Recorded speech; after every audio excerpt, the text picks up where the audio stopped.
আমরা নামাজটা শেষ করলাম, আমরা শুরু করি স্যার। আচ্ছা, আসসালামু আলাইকুম dear participants, respected faculties, our senior teacher Professor Jalal sir, welcome you to this session. Our speaker is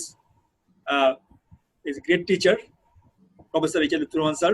We are waiting 2 weeks for you, sir. All the participants are waiting for you. A nice topics today, aortic regurgitation.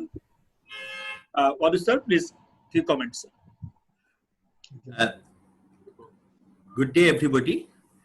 Assalamu alaikum. Today we are going to talk about the last of the major valvular disease, that is aortic regurgitation. We have had 3 very nicely presented, very informative lectures from Professor H.L. Lutfur Khan. He's my direct teacher and a very good teacher, as we have already, all of you have understood by now. So without much ado, I am requesting Professor H.L. Lutfur Khan sir to start his lecture on aortic regurgitation. Thank you, Professor Wadud.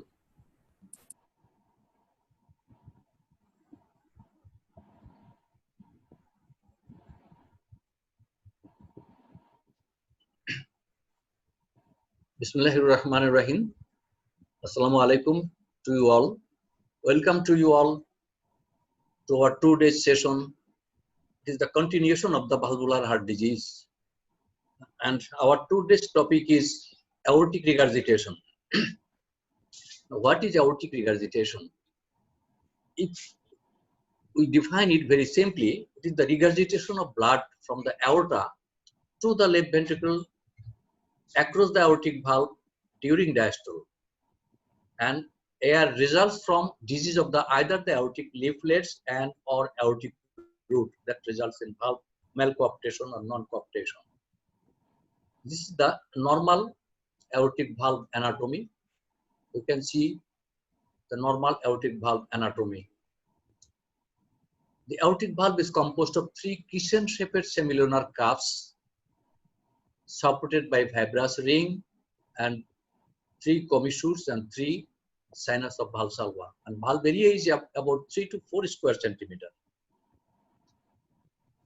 Classification of aortic regurgitation. We can classify aortic regurgitation as congenital and acquired. Again, it may be classified into chronic aortic regurgitation, which develops over a prolonged period of time, and acute aortic regurgitation that develops acutely. This is the congenital bicuspid aortic valve. 2 unequal leaflets. This is large, this is small, and vertical, single vertical causal line of the bicuspid congenital aortic valve. Usually it is associated with aortopathy, that is dilatation of the ascending aorta. Sometimes it is associated with coarctation of the aorta, ventricular septal defect, and PDA. Now, classification and mechanism of aortic regurgitation, it is very important. Carpentier classification, originally designed for the mitral valve, have been described for aortic regurgitation also. It is helpful to understand the mechanism of aortic regurgitation, guide valve repair technique, and predict occurrence of recurrence. Predict recurrence of aortic regurgitation. It can be classified into 3 types. Type 1, where there is normal leaflet motion. Again, it can be classified into 1A, 1B, 1C, and 1D. And type 2 is excessive leaflet motion. It is due to prolapse of the aortic leaflet. And type 3 is the restricted leaflet motion, that is thick and calcified leaflet. It may be seen in rheumatic heart disease also. This is the schematic representation of the alveoli, aortic annulus, sinus of Valsalva. This is the sinotubular junction, and this is the tubular aorta. Aortic regurgitation, type 1, type 2, type 3. We can see here dilated ascending aorta, sinus of Valsalva dilatation, and annulus dilatation, and this is the perforation of the curves. Here is the prolapse, and here is the thickening of the leaflets. Etiology of chronic aortic regurgitation. It involves 2 structures. Number 1 is aortic valve cuffs, another is aortic ascending aorta or aortic root. Aortic valve involves in two ways. One is congenital, one is acquired. The most common congenital is bicuspid aortic valve. Sometimes ventricular septal defect, where we can get aortic regurgitation due to prolapse of the leaflet. Acquired, among the acquired, degenerative or sclerotic senile calcification is important. Then the rheumatic heart disease, which is common in our country, myxomatous degeneration or aortic valve prolapse, infective endocarditis, radiation-induced valvulopathy, and toxin-induced valvulopathy. And this is the abnormality due to aortic root abnormalities. Again, it may be congenital or genetic. For example, connective tissue disorder, most important is Marfan syndrome. Among the acquired causes, idiopathic aortic root dilatation, systemic hypertension, autoimmune disease like SLE, ankylosing spondylitis, aortitis, syphilitic aortitis, Takahashi aortitis, and aortic dissection, aortic aneurysm that may be due to atherosclerotic, mycotic, and trauma, direct trauma to the aorta. Etiology of acute aortic regurgitation. The common causes of acute aortic regurgitation are infective endocarditis, diseases of the ascending aorta, cusp rupture, and again trauma, which is iatrogenic. This is a chart which I have described previously in previous slides. This is the mechanism, that is leaflet, congenital, acquired, aortic root abnormality, congenital, genetic, and acquired. Here the bicuspid aortic valve, senile calcification, Marfan syndrome, hypertension, autoimmune disease, aortitis, aortic dissection, trauma, etc. Now the most important is hemodynamics of the chronic aortic regurgitation. What happens in chronic aortic regurgitation? There is basic pathology is the diastolic reflux of blood from the aorta to the left ventricle, and that causes left ventricular volume overload and LV dilatation, and also it causes an increased stroke volume, a high systolic, a low diastolic, and wide pulse pressure. During the early phase of chronic aortic regurgitation, left ventricular ejection fraction is usually normal or maybe increased. But as the regurgitation progresses, the left ventricular ejection fraction gradually falls. And LV end diastolic and end systolic volumes also rise. LV compliance starts falling, and later on LV EDP and afterload increases. Combined volume and pressure overload results in increased left ventricular muscle mass also. Left ventricle gradually transforms from an elliptical to spherical form. And elevated LV filling pressure, that is diastolic dysfunction, results in further deterioration of the LV function, and also symptom increases. In advanced case, patient develops irreversible left ventricular dysfunction. In addition, there is also lowers coronary perfusion pressure gradients, and this causes subendocardial ischemia and angina. The volume of retrograde blood flow is determined by diastolic pressure difference between the aorta and left ventricle, size of the regurgitant orifice, and duration of diastole. These are the three important things that determines the retrograde blood flow.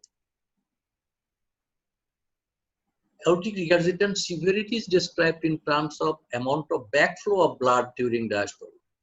That is regurgitant volume. It is the volume leaking across the valve per beat during diastole. And regurgitant fraction is the ratio of the regurgitant volume of the total volume of blood ejected by the ventricle, expressed in percentage. And regurgitant orifice is the actual size of the regurgitant orifice. And this is the robust measure of the aortic regurgitation severity.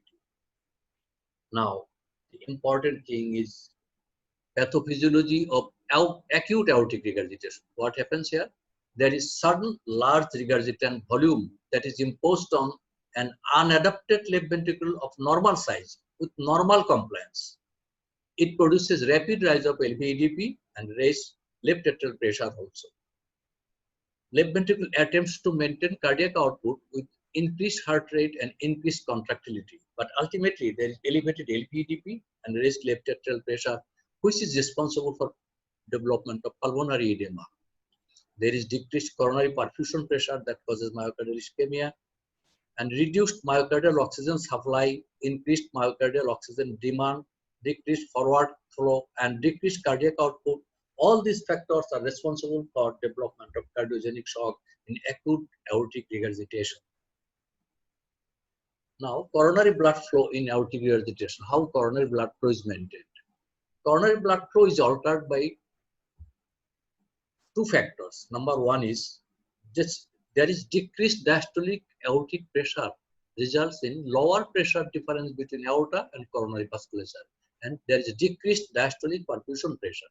But the second thing is that increased LV mass and wall stress leads to compensatory increase in coronary artery size. Now, the symptoms or history of the patients with chronic aortic regurgitation. Patient may be asymptomatic. In chronic compensated aortic regurgitation, left ventricle dilates gradually and accommodate progressive increase in regurgitation volume and can maintain normal cardiac output. And this patient may be asymptomatic for prolonged period. Diagnosis is made when incidentally diagnosis is made. A diastolic murmur we can hear on auscultation, and enlarged cardiac shadow on chest radiography, and incidental findings on echocardiograph. Patient may be asymptomatic for a decades of period, but patient may also come to with symptoms which manifest later when compensatory left ventricular mechanism fail and there is decline in left ventricular systolic function. Then some symptoms develop, and less common symptoms include palpitation and syncope due to cardiac arrhythmia, and shortness of breath due to increased left ventricular end diastolic pressure, and angina is due to relative decrease in diastolic coronary perfusion pressure. Some patients develop irreversible left ventricular dysfunction in the absence of symptom. Asymptomatic patients with left ventricular dysfunction, that is subclinical LV systolic dysfunction, patient may develop. So, periodic imaging to identify asymptomatic left ventricular dysfunction is very important. Now, the classic symptoms of aortic regurgitation. Number one is asymptomatic.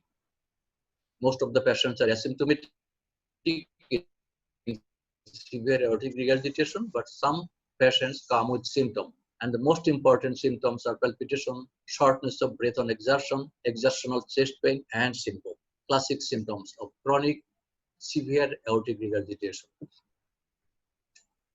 Now, physical examination or sign. In moderate to severe aortic regurgitation, the arterial pulse is very characteristic. It is a large volume bounding pulse and character is collapsing, which is also known as Watson's water hammer pulse. Blood pressure is also very characteristic. There is high systolic and low diastolic pressure and wide pulse pressure. When we palpate the precordium, we can see that downwards and laterally displaced forceful apical impulse. And when aortic regurgitation is very severe, though it is rare, we can get systolic thrill in aortic area also in presence of severe aortic regurgitation, not always. Usually, systolic thrill is associated with aortic stenosis with aortic regurgitation. This is the red one is normal radial pulse. This is aortic stenosis pulse, and this is the pulse of aortic regurgitation, collapsing pulse. We can see here a very interesting thing. This is a Victorian toy, water hammer. After this name, water hammer pulse is named. Now the part of auscultation, which is very important. Auscultation. Here you can see a picture of a beautiful lady and a physician. In the early days, when stethoscope was not discovered, then usually the physician ausculted the heart from the back of the patients, directly pressing the air on his or her back. Later on, Lineck discovered the wooden tube of stethoscope, early stethoscope. And this is the latest stethoscope which we are using nowadays. Auscultatory findings. If the aortic regurgitation is moderate, we can get the early diastolic murmur on the left sternal border. But when the regurgitation is severe, we may get S3 gallop, that's third heart sound, and hollow diastolic decrescendo murmur, best heart at the left sternal border, at end expiration, patient leaning forward. When the regurgitation is very severe, then we can get another mid-diastolic rumble at the apex also, which is known as the Austin-Flynn murmur. And it is heard due to partial closure of the anteromitral leaflet with turbulent transmitral flow or vibration of that is caused by the regurgitant jet hitting directly the left ventricular free wall. Another functional systolic murmur we can get in the right second intercostal space, and this is usually soft. When it is harsh with associated with thrill, then it may be due to associated aortic stenosis also. The very interesting things in aortic regurgitation are its peripheral signs. These are very, very important. It is due to the widened pulse pressure accounts for peripheral signs. The most common signs are the collapsing pulse, also known as Watson's water hammer pulse, which we can get in radial artery. And another is Corrigan's pulse. It is the prominent carotid pulse. Prominent carotid pulse. Quincke's sign is the capillary pulsation in the nail beds. Provis sign, a double sound heard over the femoral artery, and Durosis sign, systolic and diastolic murmur appreciated during compression of the femoral artery with stethoscope. This is the Durosis sign or Durosis double murmur. And Demusset sign, that is head nodding or bobbing with heartbeat. Molar sign is the systolic pulsatile movement of the uvula. What is Hill sign? It is the increased systolic blood pressure in the leg in compared to the arm, and it is always more than 20 millimeter mercury. Normally, lower limb pulse is high, but when it exceeds more than 20 millimeter mercury, Hill sign is positive. Baker's sign is the accentuated retinal artery pulsation, and Lincoln's sign, it is the exaggerated movement of the ankle when one leg is crossed over the other. It was described by Abraham Lincoln first. Landau-Field sign is the prominent alternating constriction and dilatation of the pupil. Gerhardt's sign is the pulsatile spleen. These are less common. And Rosenbach's sign is the pulsatile liver without tricuspid regurgitation. These are written here, and I have mentioned the most important things in my previous slides. This is Sir Dominic Corrigan. You can see here the Corrigan sign. This is the typical Corrigan sign in a patient of severe aortic regurgitation. You can see here. This is the Demusset sign. This is Mr. Paul Demusset, and this is the Demusset sign, nodding of the head with his beat. This is the Landau-Field sign, alternate constriction and relaxation of the pupil with arterial pulsation. And this is the Quincke's sign. Without compression of the nail bed, we can see here the pulsation, alternate systolic pulsation of the nail bed. It is the Quincke's sign. It is Landau-Field sign. Everyone should know this person. He is President Abraham, 16th President of USA, Abraham Lincoln. He had aortic regurgitation, but he didn't know. When one leg is crossed over the other due to vigorous pulsation of the popliteal artery, there was exaggerated movement of the ankle. This is known as Lincoln sign. Now, disease progression and clinical outcome. Patients with mild aortic regurgitation. Mild AR is well tolerated, no long-term effect on left ventricular chamber, either its size or function. But most patients do not have progressive disease and do not develop symptoms or require intervention. The strongest factor predicting disease progression is the underlying etiology or cause of the aortic regurgitation. For example, if the aortic regurgitation is due to hypertension or aortic sclerosis, it is usually benign, usually do not progress much. But when mild aortic regurgitation due to bicuspid aortic valve or Marfan syndrome, it is progressive and prognosis is not good. Now, for the patients with severe aortic regurgitation, In symptomatic patients, there is evidence of rapid progression of LV systolic dysfunction. But if the patient is asymptomatic, what happens there? With preserved systolic function, disease progression is very slow. It is 4% per year. Up to 20% asymptomatic patients remain asymptomatic despite development of overt LV dysfunction. And sudden cardiac death is very rare in aortic regurgitation, as it is very common in aortic stenosis. Periodic evaluation. How to evaluate the patients of aortic regurgitation? Timing of periodic imaging is based on etiology of the aortic regurgitation, severity of the aortic regurgitation, size, and left ventricular function. When the aortic regurgitation is mild, usually 2 to 3 yearly imaging is reasonable. But when it is moderate with normal LV size, it is 1 to 2 yearly. And in case of severe aortic regurgitation, annual echo evaluation is recommended. More frequent evaluation is advised if the left ventricle is too much dilated during pregnancy and during non-cardiac surgery if needed.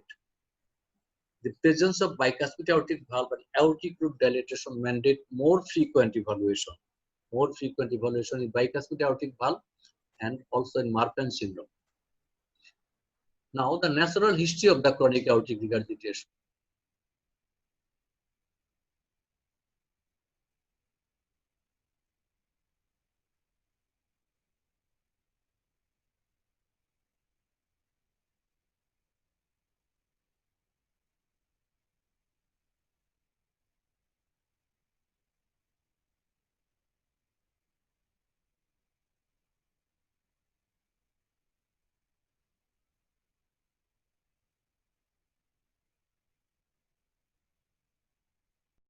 Always usually enlarged in transverse diameter due to left ventricular enlargement, and aorta may be dilated also. Here you can see the typical ECG finding of a patient of aortic regurgitation, voltage criteria, tiny Q, and lateral chest leads, upright tree, and concave quad ST elevation. This is the typical chest X of aortic regurgitation. Left ventricular type of apex and dilatation in the transverse diameter of the cardiac shadow. Echocardiography is very important because it plays an important role in the diagnosis, overall assessment, and timing of surgical intervention. 3 things are important. One is diagnosis. We can diagnose the patient by echocardiography. We can overall assess the aortic regurgitation, and also we can get the timing of surgical intervention. Here you can see 2 lesions, Paul Edler and Mr. Hertz. This is Christian Doppler. After his name, Doppler echocardiography is named. He is an Austrian physicist. And you know this legend, professor of cardiology and father of echocardiography, Professor N.C. Nanda. Now, the important part of examination or investigation is the echocardiographic evaluation of aortic regurgitation. Initially, if we discuss M-mode and 2D findings of the chronic aortic regurgitation, we can see the valve leaflet. If it is due to aortic valve sclerosis, cuffs are thickened. It is more than 2 millimeter and it is echogenic. And if bicuspid aortic valve, 2 cuffs of unequal size you can see with single eccentric closure line, sclerosed raphe with cusp fusion, systolic doming when the valve is pliable, and it may be associated with aortopathy, that is dilatation of the aortic root. Sometimes we can get the dilatation of the aortic root, which is known as aortopathy. This is the 2D echocardiography at the level of the aortic valve. This is in diastole. We can see 2 unequal large cusps, small cusps with vertical single closure line. And here we can see the elliptical orifice in systole. This is also bicuspid aortic valve, but there is a fallacy. In diastole, we can see that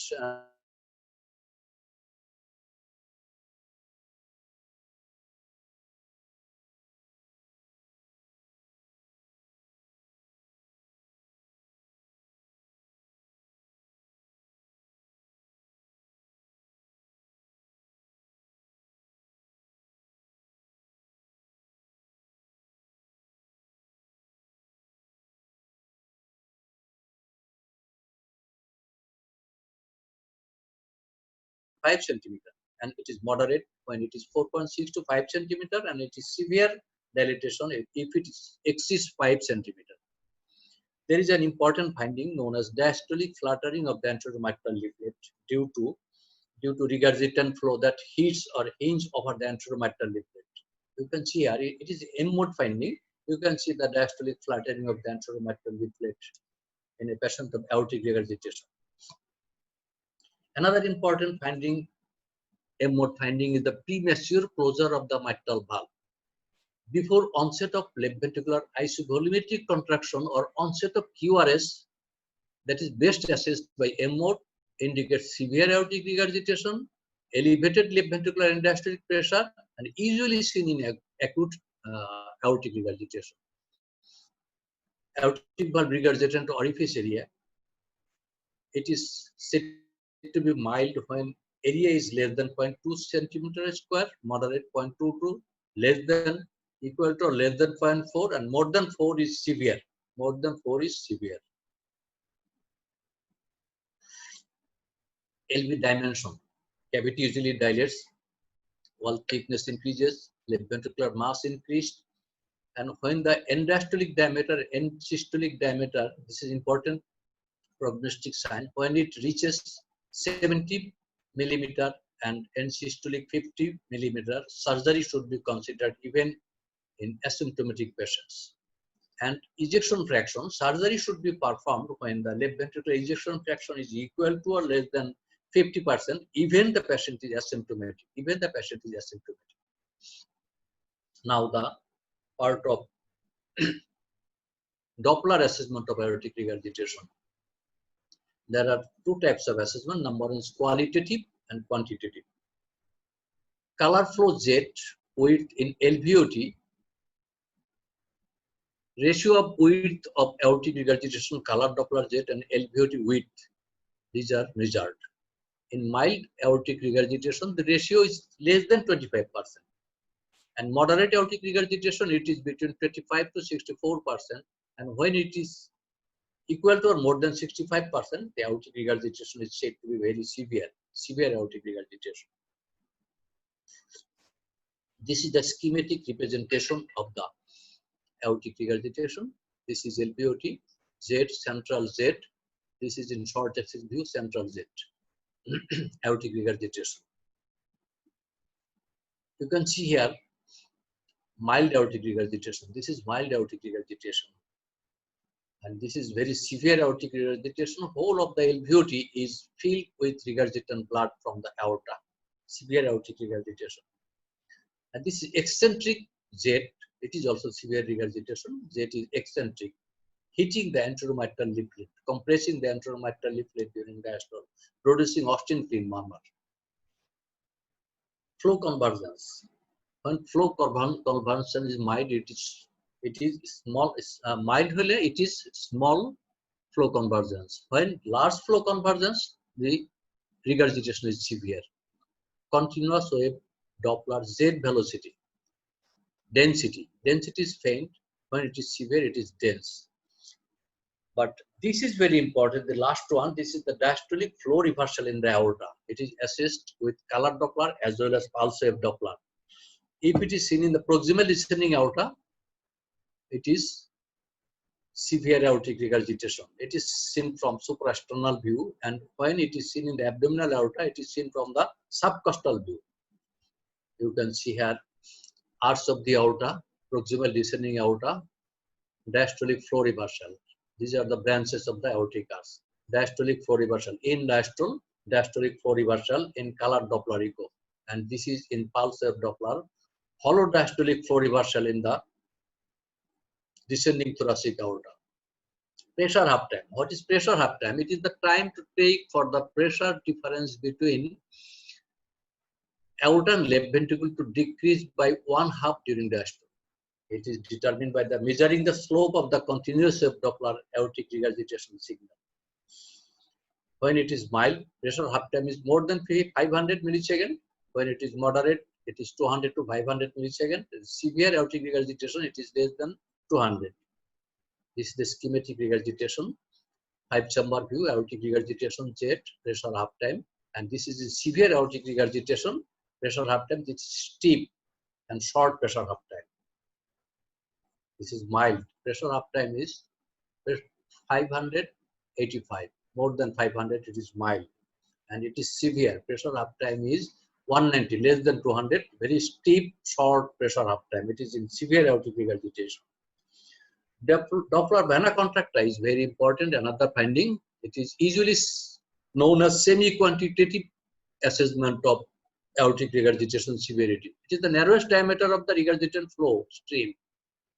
It is defined as mild if the diameter is less than 3 millimeter, moderate when it is 3 to 6 millimeter, and severe if it is more than 6 millimeter.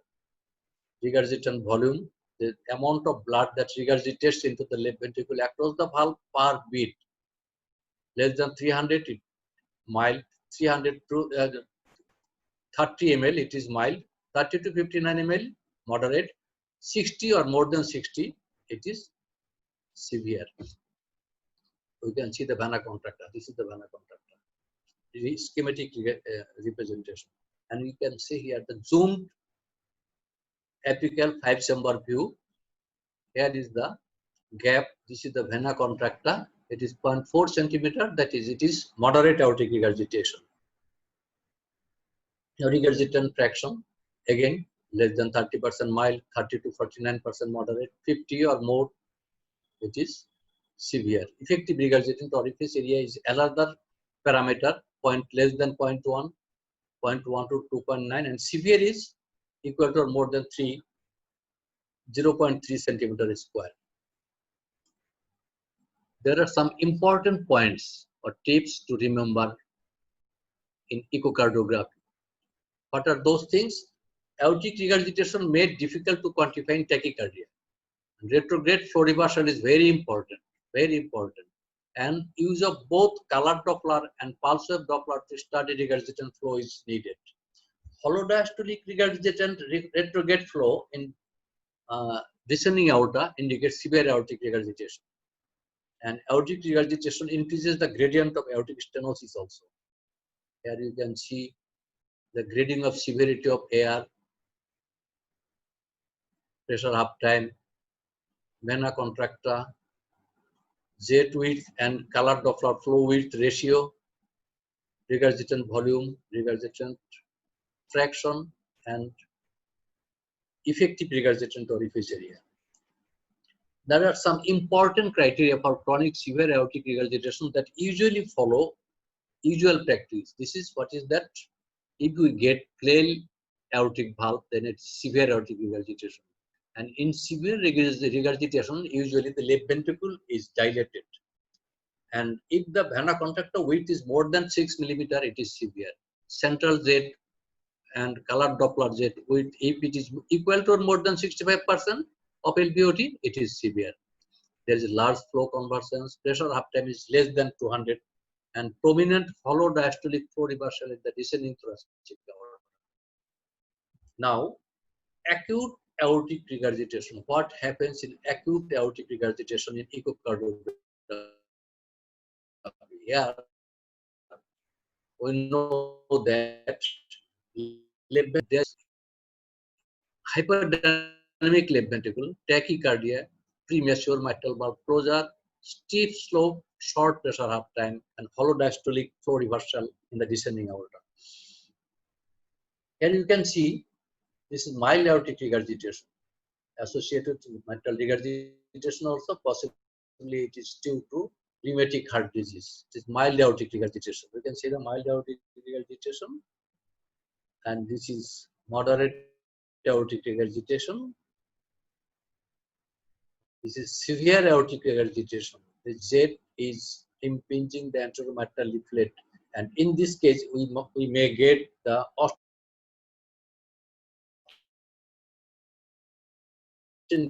murmur, that is mid-diastolic rumbling mitral area, apical area.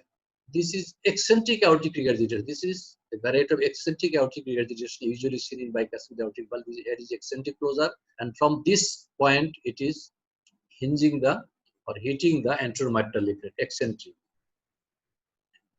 This is severe mitral regurgitation with aortic regurgitation with mitral regurgitation also. Here is the vegetation. You can see the vegetation, and possibly the vegetation is the cause of this aortic regurgitation, severe aortic regurgitation.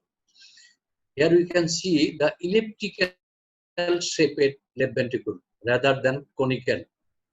It is due to chronic aortic regurgitation with poor contraction, that is left ventricular function is reduced.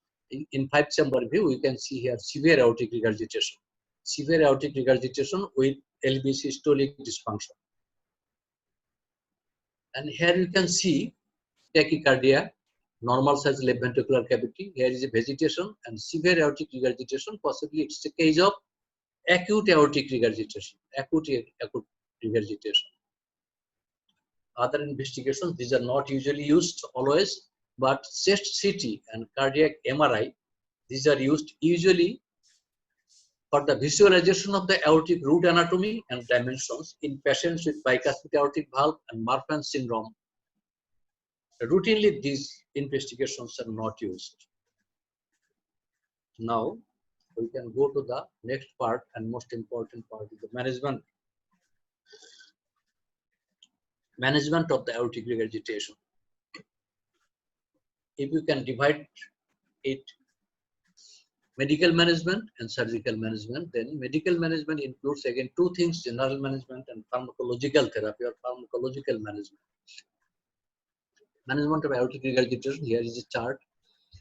If we see where that there is a significant enlargement of the ascending aorta, if dilated, surgery.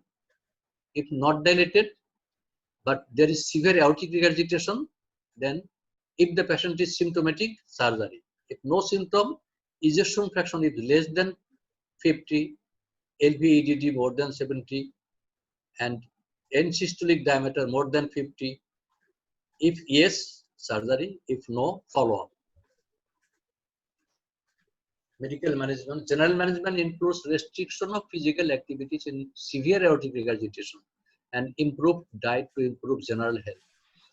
And pharmacological or drug therapy includes ACE inhibitor, ARB, if patient is hypertensive or is in failure. Antiarrhythmic drug if needed, anticoagulants if indicated, and prophylaxis against recurrence of rheumatic fever if it is rheumatic in origin. And no use of beta blocker if it is specifically not indicated, because beta blocker will reduce the heart rate, which will increase the regurgitant volume. It will, if there is bradycardia, regurgitant volume will be increased. Regarding vasodilators, it is controversial. In some study they have got the benefit, but in other study they did not got any benefit. So it is not included in the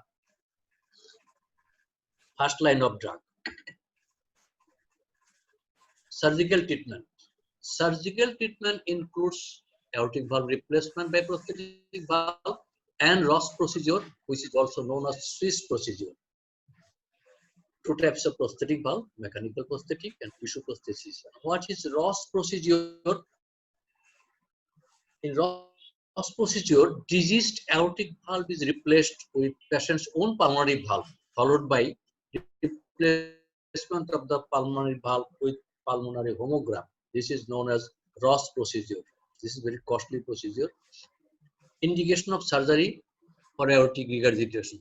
For chronic aortic regurgitation, as per ESC guideline, this is in short the indication of surgery of the aortic valve. All symptomatic patients with severe aortic regurgitation should be categorized in surgical treatment. They should have immediate aortic valve. Severe aortic regurgitation, when ejection fraction is equal to or below less than 50%, surgery should be done. But if the ejection fraction is more than 50%, but patient is asymptomatic, then what to do?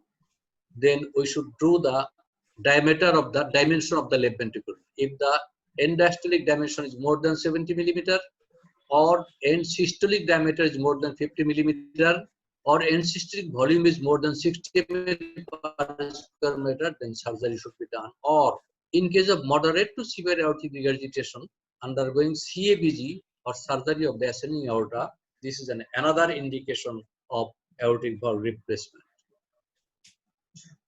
which I have mentioned earlier, indication of surgery.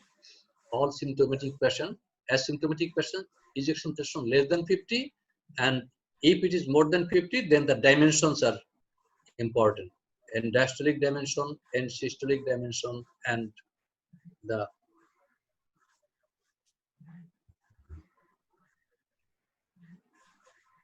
surgical indication of aortic regurgitation in patients of acute aortic regurgitation. What to do in acute aortic regurgitation? You know that acute aortic regurgitation is a surgical emergency. It is a surgical emergency. So without delay, immediately surgery should be done. Without surgery, mortality is very high due to cardiogenic shock, pulmonary edema, and ventricular arrhythmia. Inotropic agents and vasodilators are used if delay to surgery, but the first indication is surgical treatment. IABP is contraindicated because diastolic inflation of balloon will worsen the aortic regurgitation. So IABP should not be used. If aortic regurgitation is due to aortic dissection, aortic root replacement in addition to aortic valve replacement is also indicated. And in case of infective endocarditis, aggressive medical therapy followed by surgery. You can see here, these are the metallic prosthesis, bileaflet, monoleaflet, and this is the ball and cage. This is the stented porcine bioprosthesis, this is stented pericardial, and this is stentless porcine bioprosthesis. These are the metallic prosthesis and biological prosthesis. You can see in the aortic position, the bileaflet aortic valve is placed, schematic representation, and this is the tissue valve, stented tissue valve. Now again, pregnancy, that important thing which is very important, pregnancy and the heart disease, pregnancy and aortic regurgitation. Pathophysiological changes during pregnancy and labor, what happens? In normal pregnancy, we know that plasma volume increases about 30 to 50%. Hence, stroke volume and cardiac output also increases.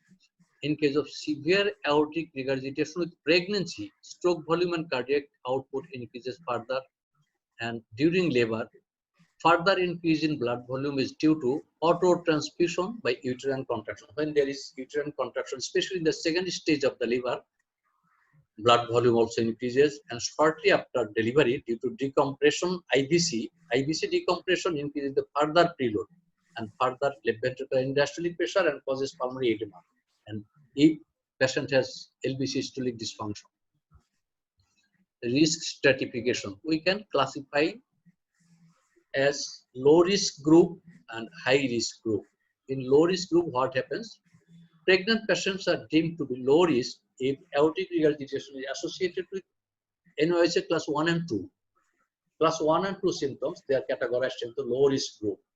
And such women generally tolerate pregnancy without any complication, and natural fall in systolic blood pressure during pregnancy. We know that systolic blood pressure is reduced up to the second trimester, and this may be beneficial in reducing the regurgitant volume of aortic regurgitation also. High risk groups, who are the high risk group patients? Pregnant patients are deemed to be high risk if regurgitation is associated with class 3 or 4 symptom, associated with Marfan syndrome, and left ventricular systolic dysfunction. Such patients should ideally undergo definitive surgery before conception. Before conception, surgery should be done. If the patient is already pregnant, termination of pregnancy is indicated. Now, management guideline. Pre-pregnancy counseling is very important. If the patient is asymptomatic, chronic, moderate, even severe aortic regurgitation is usually well tolerated. If the left ventricular function is preserved, but symptomatic patients with severe aortic regurgitation, when there is left ventricular systolic dysfunction, there is high risk of pulmonary edema and arrhythmia during pregnancy. So, aortic valve replacement before conception is considered in those women who are contemplating pregnancy. And aortic valve replacement during pregnancy for the treatment of aortic regurgitation is only required for patients refractory to medical treatment. For during pregnancy, if the patient is mildly symptomatic, then only bed rest and diuretics. but severe symptoms, patients resistant to medical treatment and reluctant to terminate pregnancy, surgery before delivery is advised. If fetus is viable and matured, cesarean section can be performed immediately before the valve surgery.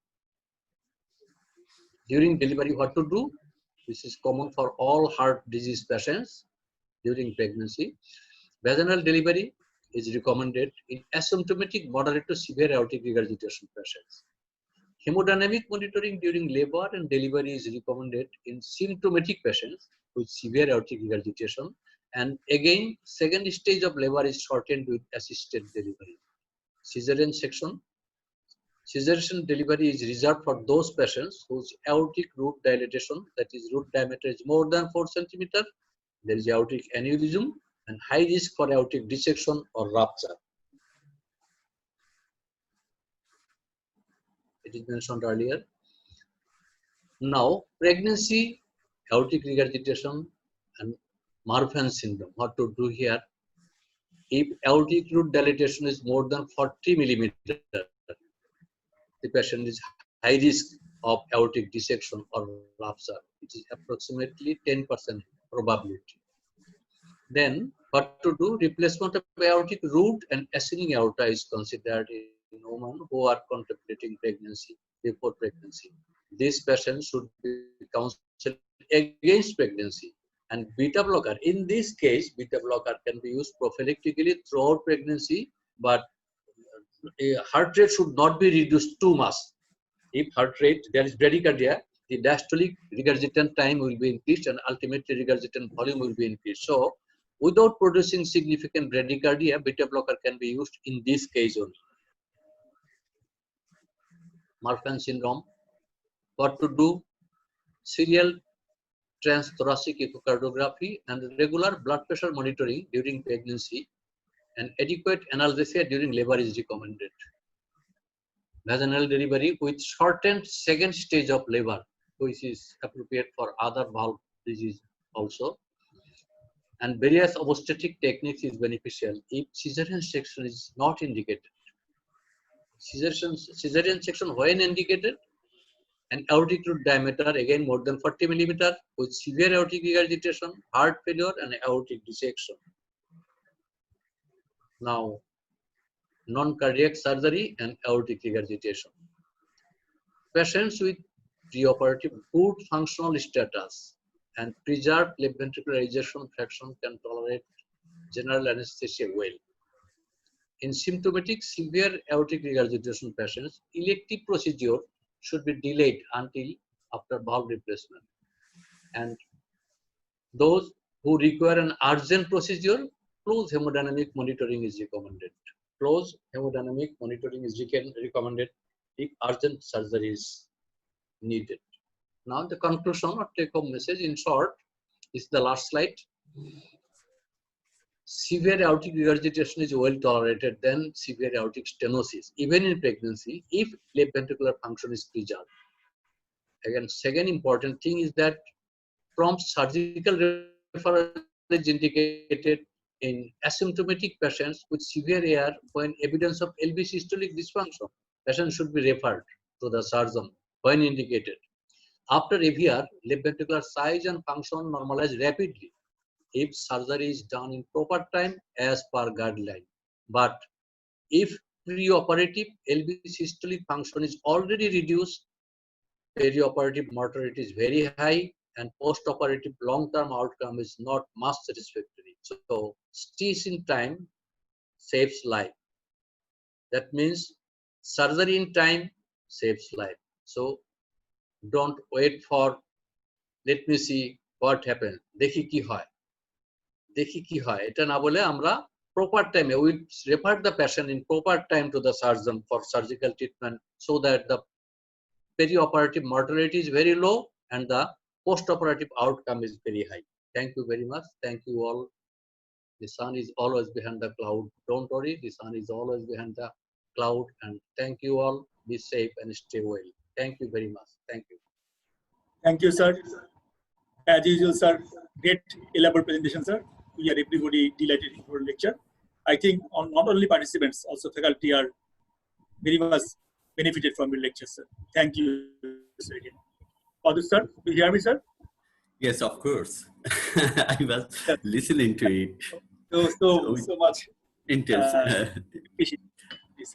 Aortic regurgitation is something these patients are often given as a long case, as a short case, and also there are written questions about it. So this subject is important not only for practical purpose in your clinical practice, but for the students as an academic exercise. It's of very much of importance. Now, we often ask many questions regarding the aortic regurgitation. One of them is, what are the peripheral signs? We can ask the question like this: what are the signs that you can find out in the head and neck region? So from the pupillary sign, retinal sign, head nodding, Corrigan sign, all you have to describe it. Or what are the signs you can describe in the hand or in the lower limb? This can be asked. So, sir, Nodul sir is here. Professor Nodul sir, please unmute yourself. Assalamu alaikum. Okay, I'm sir, hearing you. there are some students from Assalamualaikum, sir. So we Sir, have to, Assalamualaikum. Al-Islam. we have to speak in English, sir, so that they can hear.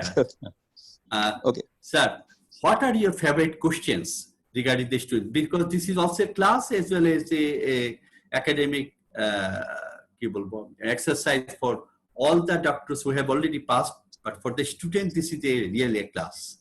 So what are your favorite questions regarding this aortic regurgitation? Basically, one important thing I like to share with you all. Before that, let me thank Professor Lutfur Rahman for his elaborate and comprehensive discussion of the aortic valve disease, especially aortic regurgitation. Regarding examinations and aortic valve disease, especially aortic regurgitation, I consider that if a student, not only student, any faculty who can understand aortic regurgitation pathophysiology better, and if he can understand what will be the physical signs, and that would have been the better idea to understand the disease. Because aortic regurgitation is such an important aspect where many physical examinations can be seen, when pending physical examination would not be seen, and many physical examination signs are there which should be understood. So if all these three aspects is understood, then possibly he can describe the aortic regurgitation better. Because disease understanding, pathophysiological understanding of the left ventricular function, and which signs and which symptoms changes when the pathophysiological change occurs. For example, initially when aortic regurgitation is there, maybe left ventricle will be hyperdynamic at the expense of its energy expenditure.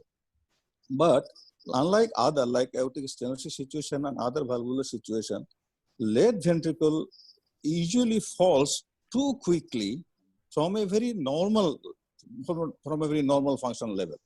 So physical examination determines many a time regarding the left ventricular size, contractility, and the period of diastole. Because period of diastole is very important, because in that period, actually the coronary artery circulation fails.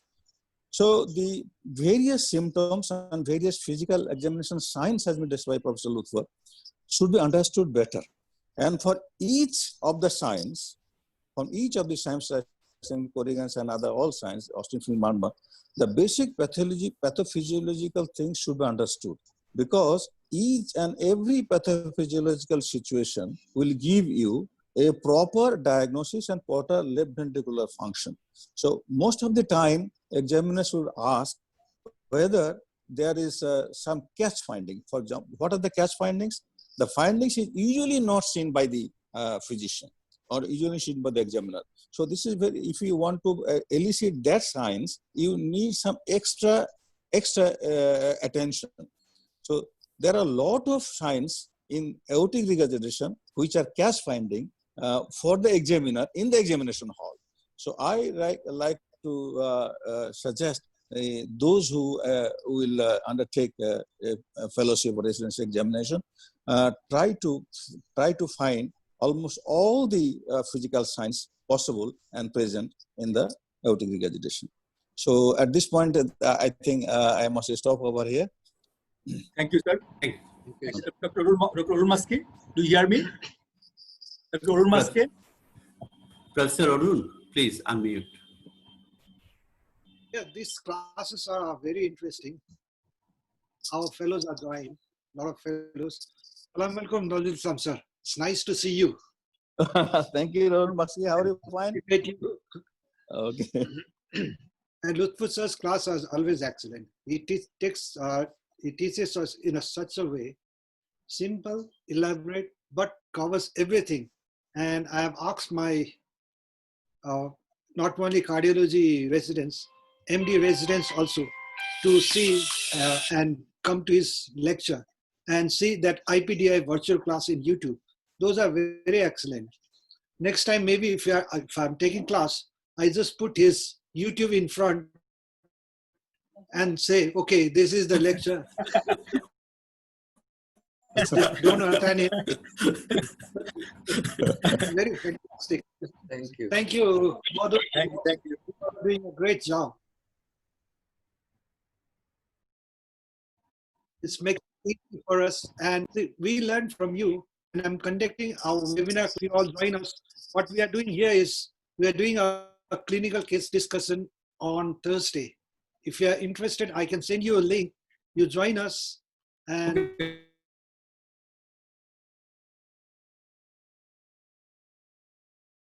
Okay, thank you. very great. So I'll send you a link of our pioneer residents. They are presenting a case discussion. There we discuss cases, and we are trying to prepare them for final exams. So this Thursday,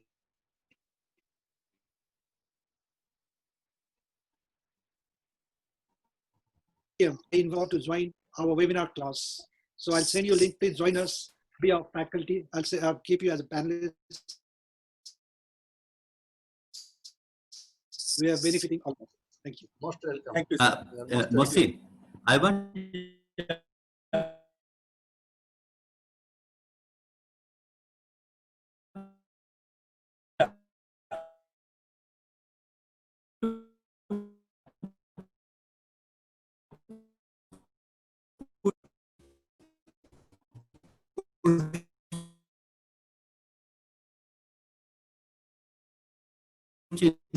there's a question now.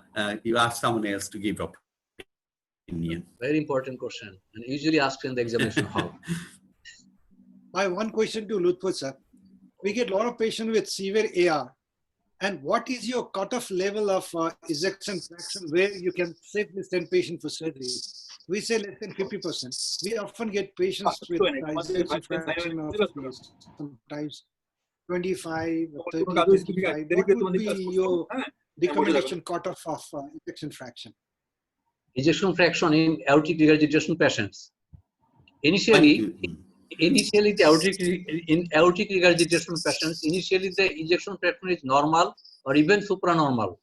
But when the disease progresses, gradually the left ventricular function declines.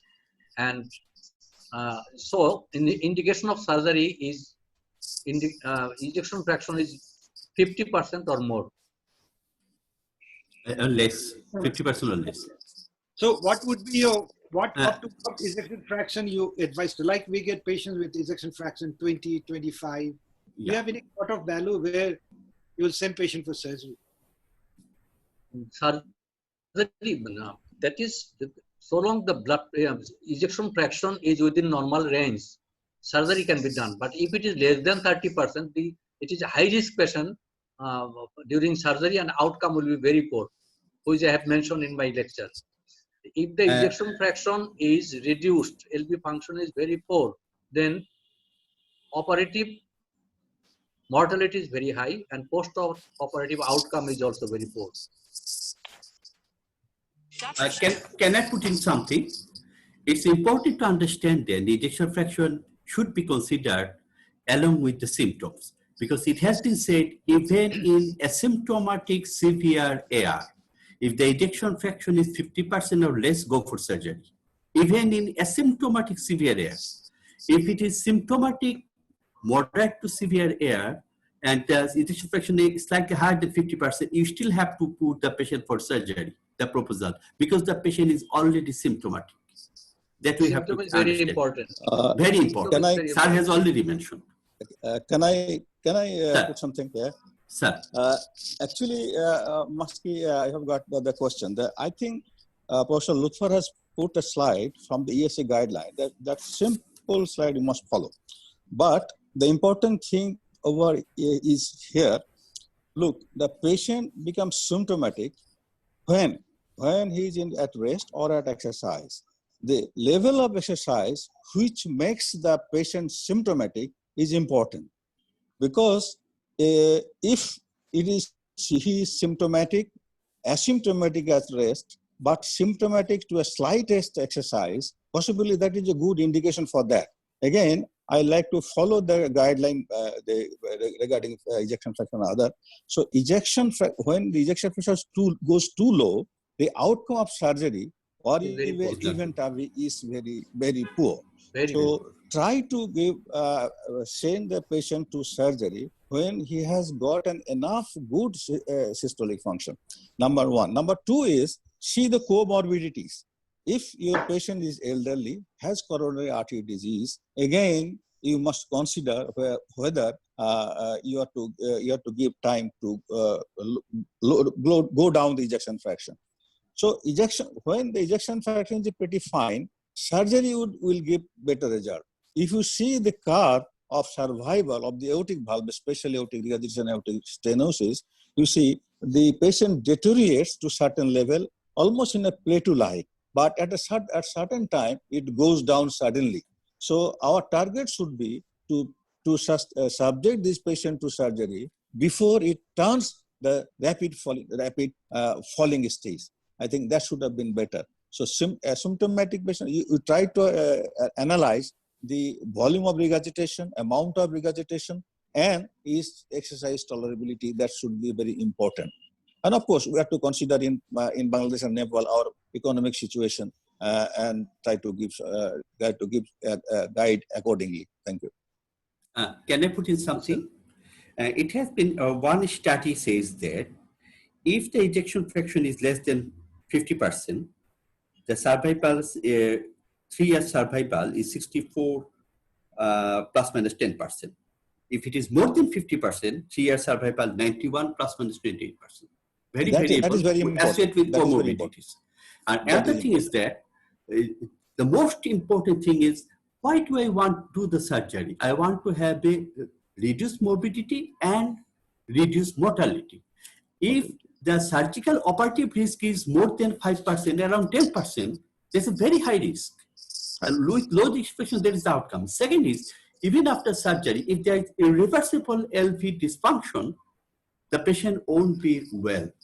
So what's the point of surgery if we do not do it at the proper time? That's what Sir was repeatedly putting emphasis. That we should do the surgery at proper time. And another thing is that for us, the cardiologist, is the end systolic diameter, which correlates better with the outcome than the end diastolic diameter. And Sir was saying that when the systolic and systolic diameter it is 50 millimeter, or some guidelines say 55 millimeter, then we should, if it is more than that, we should go for surgery.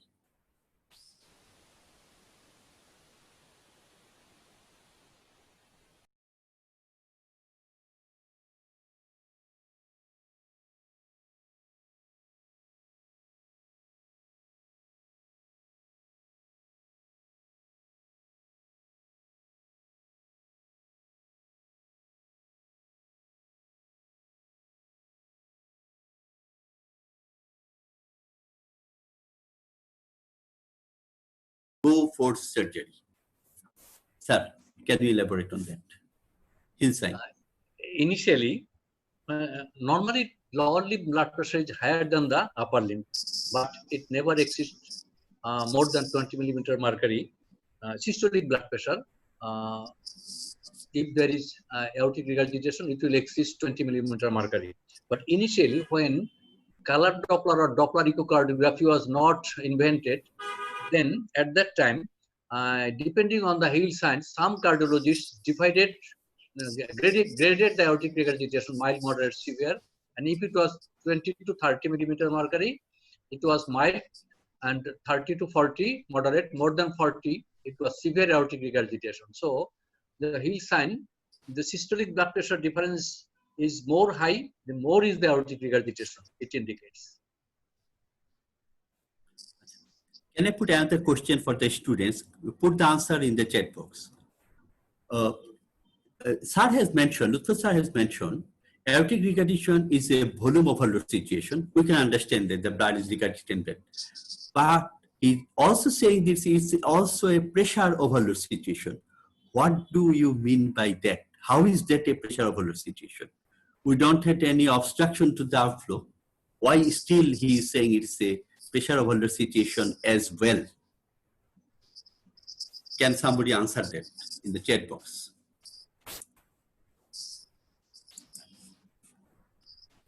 Khalid bhai, do you want to add something? Yeah.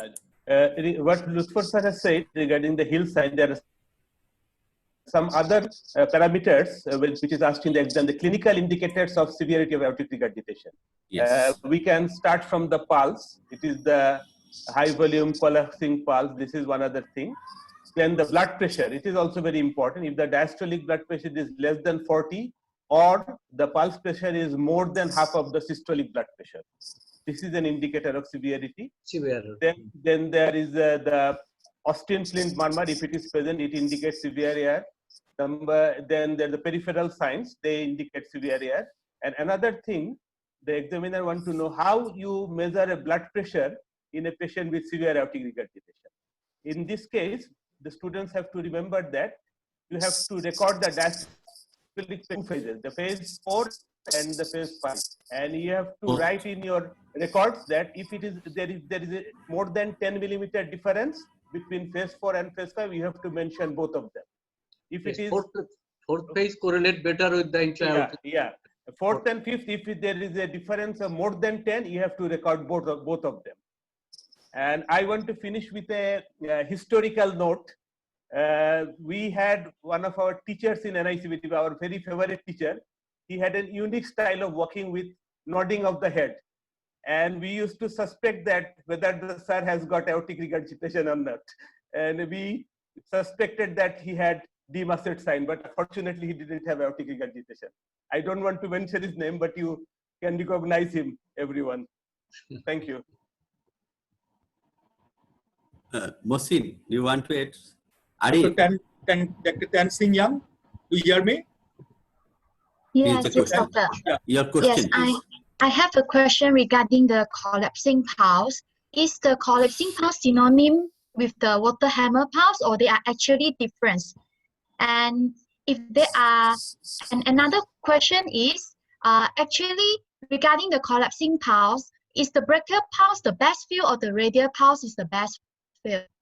And do you mind to explain the proper step, the correct step for examination of the collapsing pulse? Okay, thank you very much for your nice question. Collapsing pulse is the character of a pulse, whether it is normal, whether it is small volume or it is large volume and collapsing. Collapsing pulse is the character of a pulse that is also known as water hammer pulse. It is named after the Watson's water hammer pulse. It has been named after the name of a Victorian toy. So collapsing pulse is always a character of a pulse. It is collapsing pulse. And you have mentioned another thing from where we can see the collapsing pulse. Collapsing pulse, radial pulse is the pulse by which we can get the actual character of the pulse. But large volume pulse can be seen in the brachial and carotid also. It can be seen in the carotid and brachial, but collapsing is we see in the radial pulse by elevating the arm over the head. Thank you, sir. Okay, thank you. Dr. Sanjida Ansari. Dr. Sanjida, do you hear me? Dr. Sanjida, Dr. Arif, Ariful Shajal, please read the question in the chat box. Okay. Thank you, Lutfur sir, for your excellent presentation as usual. Students have showed a very good interest and lots of questions in the chat box. I am asking step by step. So Dr. Iqbal Hussain asked, how could we assess severity of AR depending on precordial sign? Okay. Precordial sign. Right, sir. Precordial sign. If on palpation, if the apex beat is shifted downwards and outwards and it is forceful, it is one of the sign of severe aortic regurgitation. Another thing is on auscultation. On auscultation, if we get the mid-diastolic, that is Austin Klein Marmot, that is already mentioned by Professor Khalid Mohsin, that is also an important sign. And another is if there is associated ejection systolic murmur in the aortic area, that is also a sign of severe aortic regurgitation. Thank you, sir. Dr. Shariful Islam wanted to know when the peripheral sign usually appear and which one is the most important peripheral sign? When peripheral sign appear. When the patient develops peripheral sign. In which stage of the severity? Peripheral signs depends on the basic pathophysiology, which is already mentioned by Professor, respected Professor, our Nazrul Islam sir, that there is some pathophysiology of the aortic regurgitation. When the regurgitation is moderate to severe, then there is widened pulse pressure, high systolic, low diastolic, wide pulse pressure. When the pulse pressure, if it is more widened, then peripheral signs will be more important and clear. And can I make it clear? Sure, sir. Yes, sir. Arif, next question. Sir, how can we determine the severity of AR by blood pressure only? Blood pressure, it is if the systolic blood pressure without systemic hypertension, it is high, and diastolic pressure is very low. And as mentioned by Professor Khalid Mohsin, if it is below the 40 millimeter mercury, then we can say that regurgitation is very high. Okay. In fourth phase, if it is below 40 millimeter mercury. Thank you, sir. There's a question asked by Dr. Shoaib from Sylhet. He wanted to know, in case of severe AR, when we add antihypertensive drugs, there is usually a drop of systolic pressure as well as drop of diastolic pressure. In that case, there should be any limit of lowering of diastolic pressure by adding antihypertensive? No. As diastolic pressure is very low in aortic regurgitation, so there is no limit. You may get in fifth phase even 0 millimeter mercury. In fifth phase, you may get 0 diastolic pressure in aortic regurgitation, in severe aortic regurgitation. So it is not the diastolic pressure, but it is the systolic pressure. The systolic pressure lowering agents are usually diuretics and calcium channel blockers. So in that position, Dr. Shoaib is here. Dr. Shoaib is here. Dr. Shoaib, do you hear me? Unmute yourself, Dr. Shoaib. Yes, sir. We cannot hear you. Yeah. Shoaib bhai, ask your question. Yes, sir. Patient severe aortic regurgitation, patient with hypertension. Patient is a hypertensive patient and he got aortic regurgitation.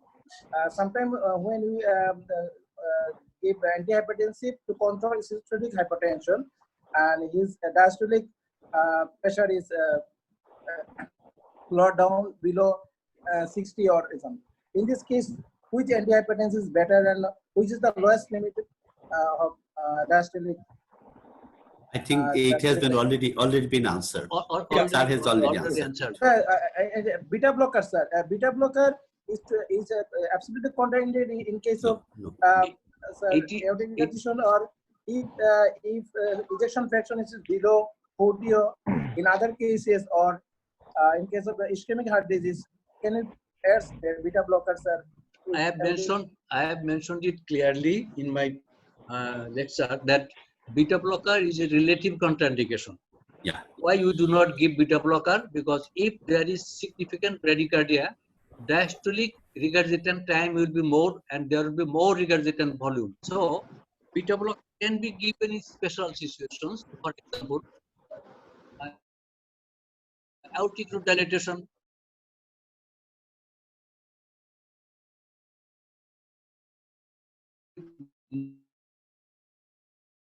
No mass breaker. If the patient is ischemic heart disease patient, we can give beta blocker, but rate should not must be reduced with beta blocker. And the patient has improved tremendously. Both symptomatically, the heart size has been reduced, and one of my patients later underwent surgery successfully. Yeah, ACE inhibitor, ARB, these are indicated in hypertension Failure. or there is LV systolic dysfunction. This can be given. And if there is no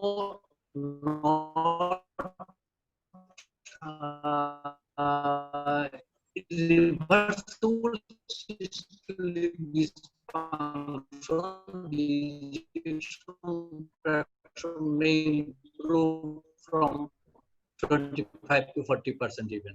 But if there is a reversible systolic dysfunction, it will not improve. Has anyone answered my question? Sir, Whether there is pressure overload? Yes, sir. We have got a few answers. I'm reading that. Who is due to increased output causes systolic pressure overload. That is pressure overload as well. There is also answered by Shamim Litton.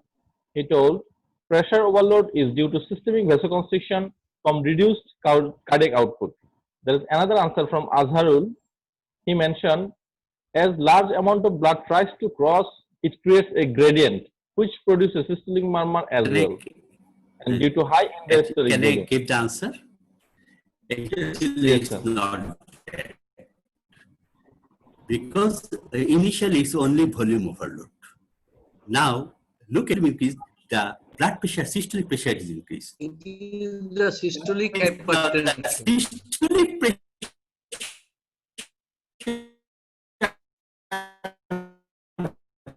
when it is increased too much, that creates the systolic hypertension. So it's a late phenomena, and it's always a sign of actually severe. Professor Shahabuddin sir, do you hear me? In general, aortic regurgitation patients have low peripheral resistance. Even in heart failure, their peripheral resistance is not that marked. Shahabuddin sir, do you hear me? Yes, I can hear you. Yes. Sir, I have a query. When I am in doubt that there is written in Davidson two things regarding the character of apex bit. They have mentioned apex bit character in one pages it is thrusting, in one page it is heaving. So what will be the character of apex bit? It was written in 524 pages when they describe the aortic regurgitation. The apex bit is displaced, heaving apex bit. This is due to volume overload. But before going to its main chapter, they have described in 522 pages that the character of apex bit is thrusting due to volume overload. And sir, which one is correct regarding this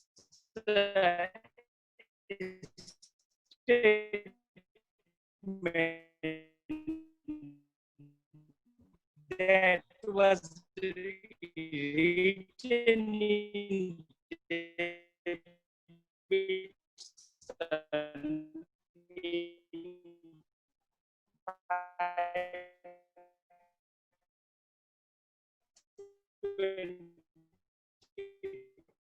Okay, I explained the basic thing is changed, but it is not sustained. So yes. it is the non-sustained, forceful, displaced apex bit is appropriate term for the aortic regurgitation patient and mitral regurgitation patient. Yeah, I agree. We have learned in this way that's forceful and ill sustained. It Right. is Yeah. aortic regurgitation. But Regurgitation. confusion is there in language in Davidson. Yeah. I take Sir, the attention of Dr. Professor Chaudhary. It is nicely explained by the Dr. sir. Is the, I think, the Lutful physiology. sir is absolutely correct. May I say something? Nazir sir. Jala sir. Jala sir. Jala sir. Nazir sir ke diyo. According to this question, that when it is thirsting and ill-sustained, that is the left ventricle is hypertrophied but not dilated, and it is not severe LV dysfunction. But when there is LV is dilated and ejection fraction is low, patient is in severe failure. In that case, the impulse becomes heaving in character and well sustained.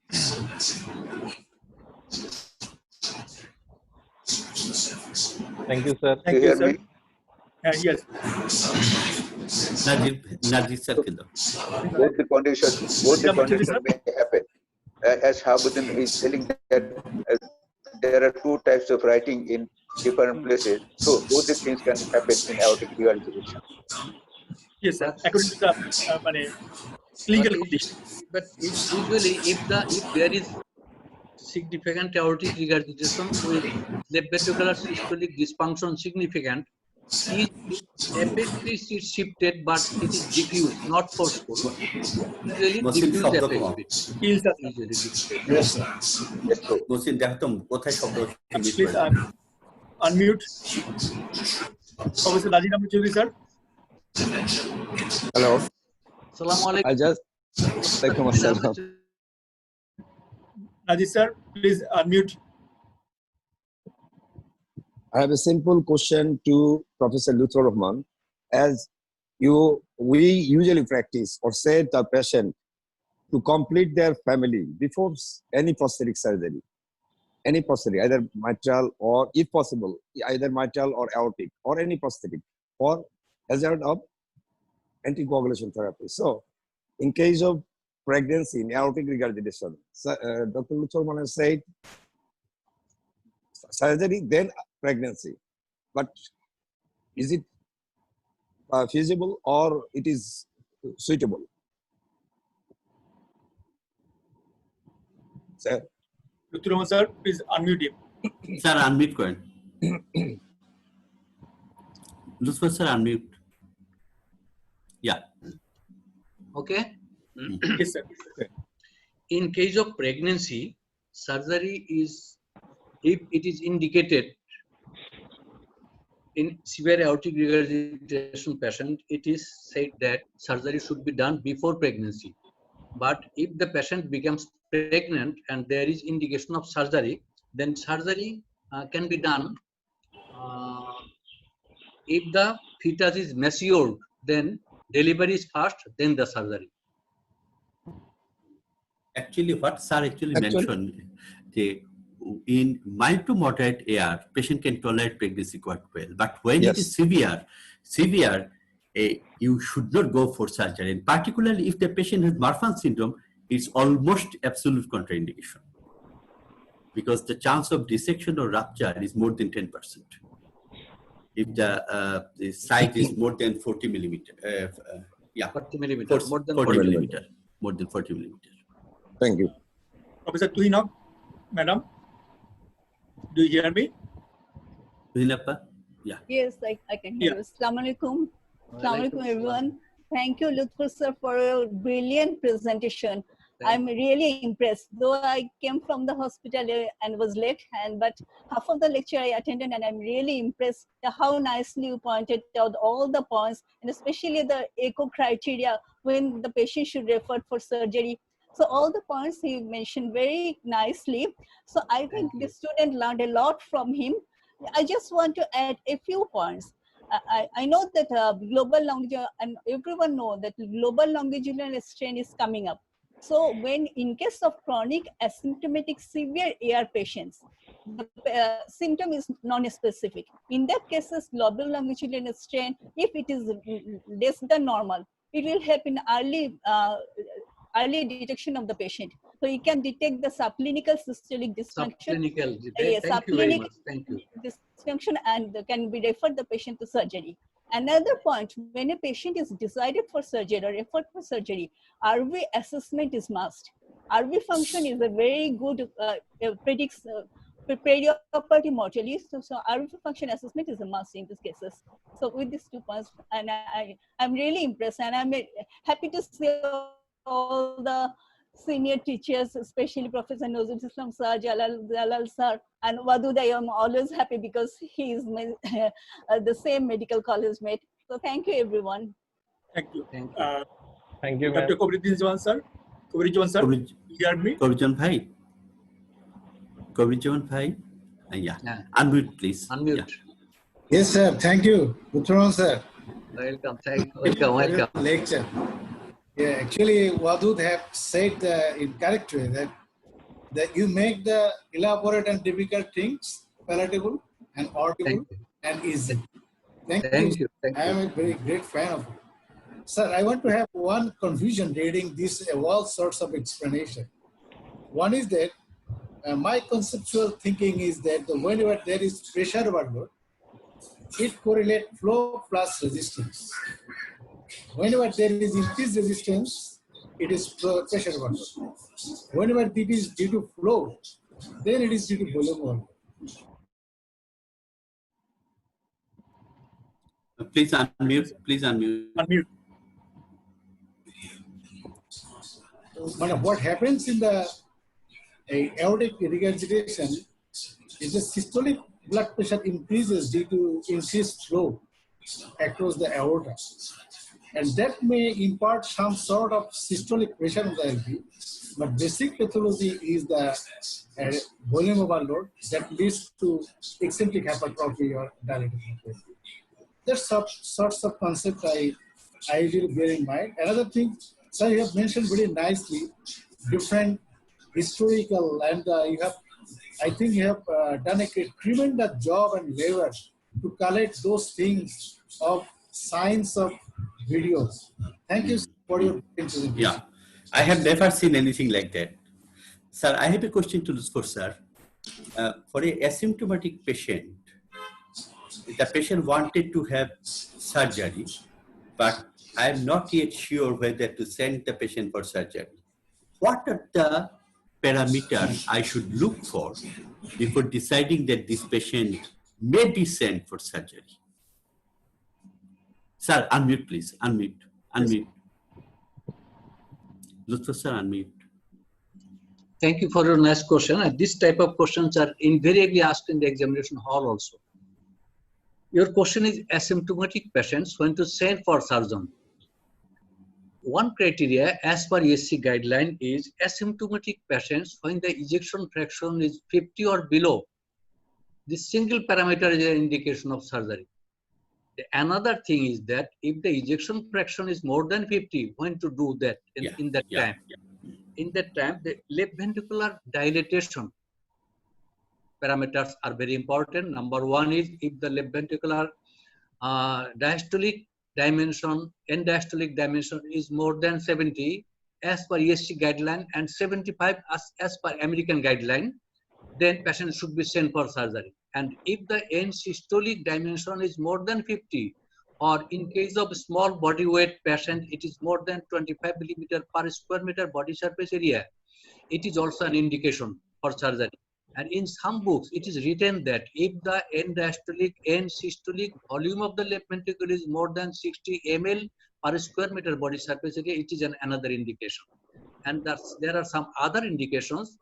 Aortic regurgitation is moderate, but aortic root replacement should be done for other regions, or other valve replacement should be done. In that case, moderate aortic regurgitation should also be included in the indication of surgery. And another thing is that if there is mitral stenosis, we know that mitral stenosis is usually underestimate the severity of aortic stenosis due to decreased end diastolic volume due to severe aortic mitral stenosis. In that case, if the aortic regurgitation is moderate, if mitral valve surgery is done, should be done, then at the same time, aortic valve surgery should also be done, because after the replacement of the mitral valve, or there is, if the repair of mitral valve and diastolic volume will be increased, aortic regurgitation gradient will be increased, patient will be in failure. So at the same time, two valves should be replaced. Sir, what about the role of exercise? Exercise test. Oh, exercise. It is very important. I have not mentioned it because the aortic regurgitation patients can tolerate exercise better than aortic stenosis patients, because during exercise we know that there is tachycardia. When there is tachycardia, there is the reduced diastolic filling time, so regurgitant volume is reduced. Am I clear to you? During tachycardia exercise, there is tachycardia. During tachycardia, there is reduced diastolic filling time. As you know that during if the diastolic filling time is reduced, the regurgitant volume is reduced. So patient can tolerate exercise better than aortic stenosis. Also, the peripheral resistance is low. So the peripheral runoff is much more than backward runoff. So the regurgitant fraction gradually goes down. Mohsen, I just want to have an opinion of Lutfur sir. When the diastolic pressure comes below 60 or 50 millimeter of mercury, the coronary perfusion, dilatation of the coronary artery. So does it compensate enough to maintain adequate coronary perfusion pressure, particularly in case of elderly AR patients, aortic regurgitation patients? Am I clear to you, sir? To maintain the diastolic pressure. Yeah. Coronary circulation. Yeah. Coronary perfusion pressure is low. Sir, unmute, sir, unmute, please. Sir, unmute করেন sir শুনতে পারি না In severe aortic regurgitation, there is reduced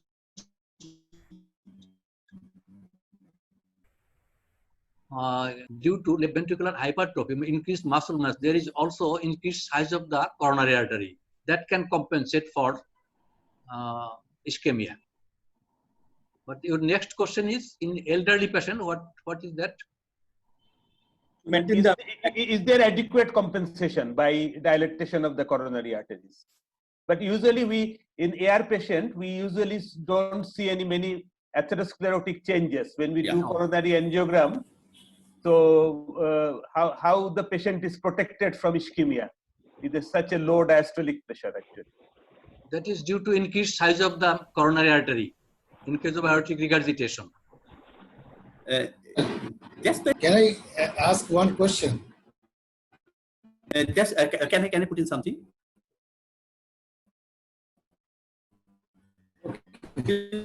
Very interesting. All those aortic regurgitation patients for whom before the surgery we have the coronary angiogram, I can never remember any patient having stenosis, coronary stenosis. Kalpe is very correct, but I don't know. I have never gone through any literature that suggests how that happens.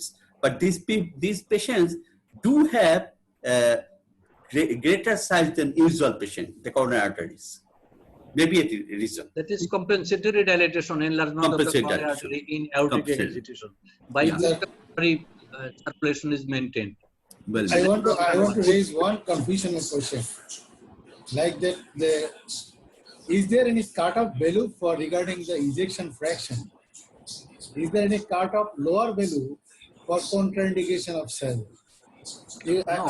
I can work one thing that yes, for ischemic heart disease or cardiomyopathy, there is lower cutoff value for severity is 30%. But for severe aortic regurgitation, according to guideline, it is less than 40% is the severe LV systemic response. So whenever we find many patients in our real life, that patient have severe AR, but ejection fraction is hardly 20-25. They ask them whether should I go for surgery, and surgeons ask us whether we should go for surgery, take the medical treatment, so on. So is there any contraindication?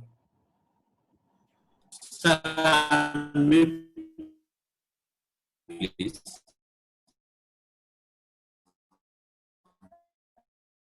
Okay. Sun. Can you hear me? Yes, That value. But Yeah. ejection fraction, if it is much more lower, then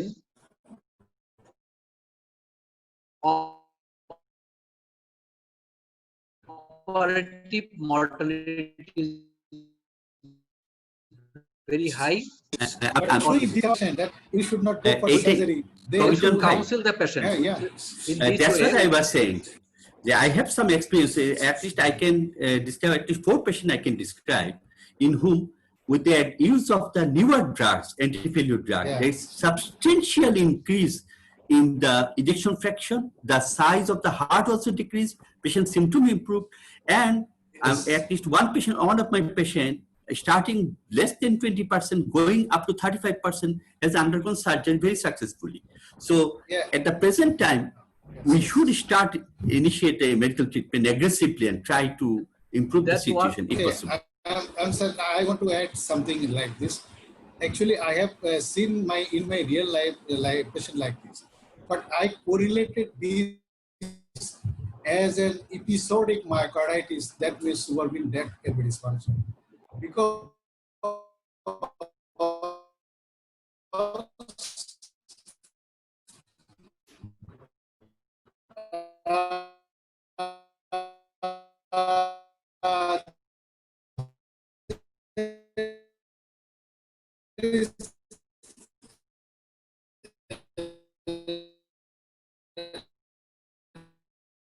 no other way for dramatic improvement.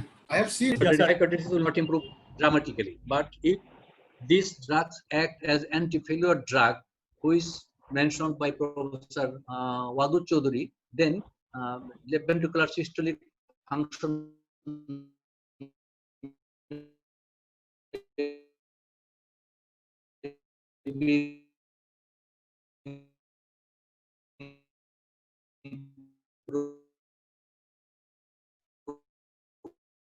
after use of drugs. Asymptomatic, no drug treatment. But when the patient is symptomatic, to prevent the a patient is asymptomatic, you do not have to give any medicine for the AR.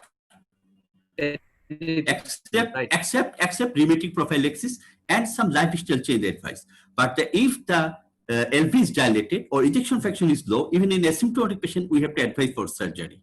Or we have to advise this patient for regular follow-up. If the patient is symptomatic, we have to use ACE inhibitor or ARB, because these have some studies that they may be of benefit, not equivocally beneficial, but some studies not included in the guidelines. And SR has said not included in the guideline because there are no equivocal evidence.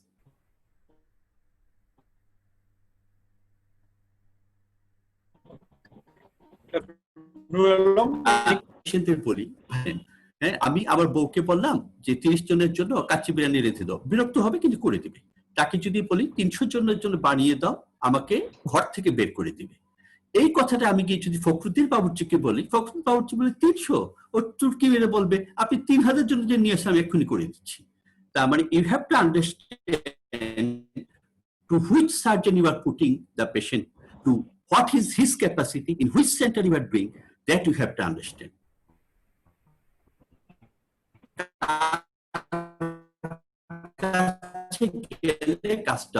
Successful operation.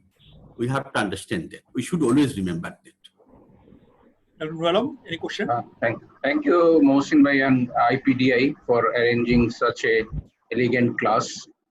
Lutfur sir, assalamualaikum. Yes, sir.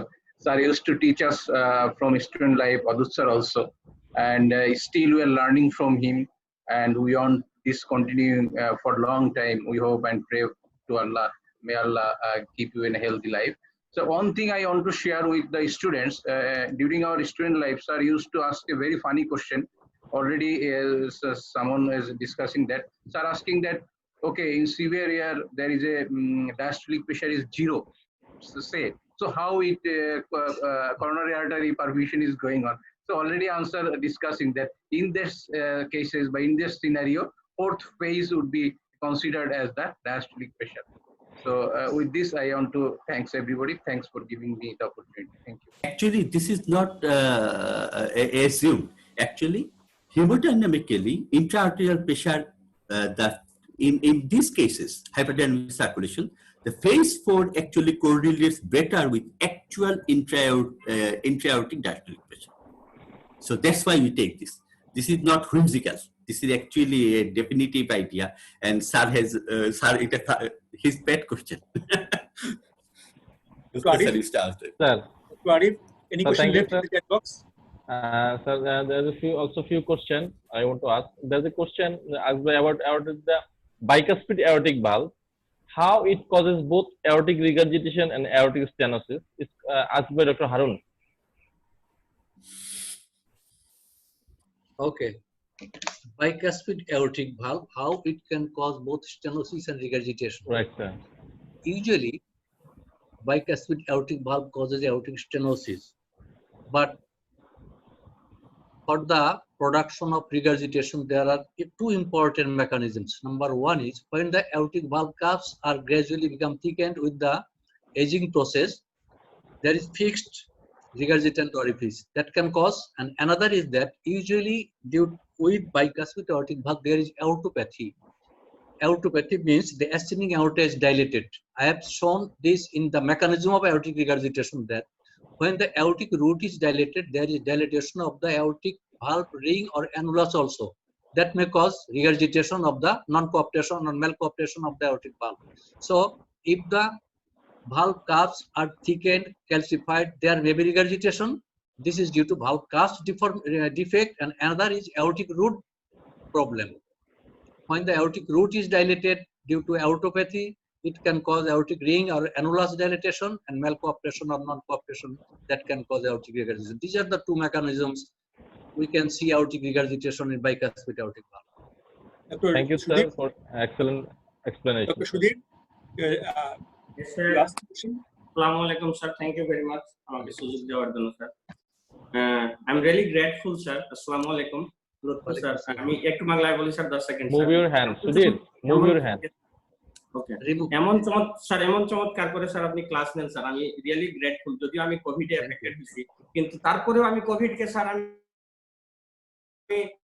ধন্যবাদ জানাই, যার কারণে sir আমি আপনার class করতে পারছি sir. You are great grand teacher of mind sir. I am really grateful to almighty sir. এত সুন্দর করে স্যার নেন স্যার, এবং আপনি যখন শুরু করেন sir you start from undergraduate, কিন্তু ট্রানজিশন জোনটা স্যার আমরা ধরতেই পারি না sir, when you transit from undergraduate to postgraduate. খুবই চমৎকার sir, thank you very much sir. আমার question sir, I have one question. I'll start from answering the question of Professor Abdul Wadud sir. Sir had asked that what are the conditions when we can hear the idiom in the right second intercostal space rather than the left third or fourth intercostal space. There is a saying, or it's said, that all the valvular causes of aortic regurgitation are best heard in the, it is a non-valvular cause of aortic regurgitation, like we see in syphilitic aortitis, though it's rare these days, or Takayasu arthritis, or any other causes of aortic root dilatation. The murmur is heard in the right second intercostal space. That the aortic is that what is the mechanism that in case of aortic root dilatation, the murmur is best heard in the left parasternal, but if it is the valvular case, in the valvular case, the murmur is heard in the left parasternal, but if it is due to the aortic root cause, the murmur is heard in the right second intercostal space. This is my first question. And now second question is, sir, we have studied the cause of Austin-Flint murmur, that there is impingement of the regurgitant blood from the aorta to the anterior mitral leaflet, which causes fluttering of the leaflet or vibrations of the leaflet. During that time, the left ventricle is also being filled from the blood from the left atrium, and that will produce a murmur. mid-diastolic murmur. But somewhere I have also found that it's not due to impingement of the blood from the aortic regurgitant jet, but it's because of the blood that is being filled in the left ventricle that will be pushing the mitral valve leaflet towards the left atrium, and consequently the blood is also coming from the left atrium that produces the murmur. So can you please throw some light on this, that what is the exact mechanism of this Austin-Flint murmur? Lutfur sir? Sir? Sir is Do you hear me, sir? temporarily out. Professor Jalal, sir? Actually, Sudhir, can I answer that? Yes, sir. The second question is, both the mechanism has been postulated, none has been proved unequivocally. So, maybe both of that contribute. In the book, they have written like that. Both of these are postulated, but none of them are confirmed. So, you cannot say unequivocally this is this. Yes. So, the first is an aortic root dilatation. That also same. Why this happens? Perhaps the angle of the murmur direction, the vector may be responsible for the auditory area where we can hear it better. In the root dilatation, the orientation of the murmur is somewhat towards more to the inferiorly and to the right. And in case of valvular lesion, it's more towards the apex. Perhaps that's responsible. Lutfur sir is here. Lutfur sir, ঢুকছেন দেখো তুমি panelist করো. Mr. Jalal, sir, do you hear me, sir? Sir, unmute, sir. Yes. Yeah, sir.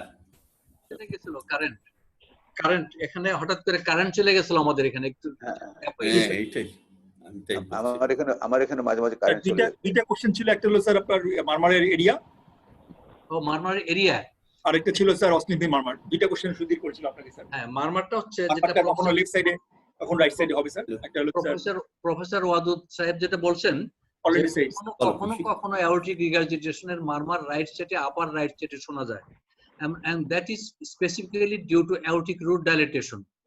We can confirm the patient has aortic root dilatation when the murmur intensity is in the right upper side. But if the aortic root is normal, valve is the pathology, then murmur is more prominent in the left lower parasternal region. This is the due to mechanism of the aortic regurgitation. And another question is Austin-Flint murmur. Yeah, Austin-Flint mechanism. Austin-Flint murmur is the mid-diastolic murmur that is heard in the apical area. And it is due to two mechanisms. Number one is when there is severe aortic regurgitation, the aortic regurgitation jet hits the anterior mitral leaflet to come forward during diastole. So there is the relative narrowing of the mitral orifice, and there is due to relative narrowing there is rumbling murmur. And another cause is aortic jet, when it is severe aortic regurgitation, can hit the left ventricular free wall also. That can cause vibration, and these two constitutes the mechanism of mid-diastolic murmur in aortic regurgitation if it is severe. Am I clear to you? Thank you, sir.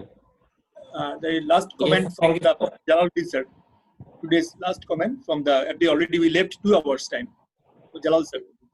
It is already well answered by Professor Lutfur Rahman. Professor Lutfur Rahman, you have mentioned many things. One is very small thing, that in peripheral sign of aortic regurgitation, the pistol short sound in the femoral artery, which we frequently hear in severe aortic regurgitation. Have you mentioned it? Konta sir, pistol short sound. Pistol short sound. Pistol short sound is also a sign of aortic regurgitation. Yes. This is a special sound that is heard if the diaphragm of the stethoscope is placed over the femoral artery of a severe aortic regurgitation patient. Yes. We frequently find it. Yes, sir. Yes, sir. Probably you have omitted this sign in peripheral signs. We Very frequently we find it. occasionally the Trobis sign is replaced by the pistols or sound.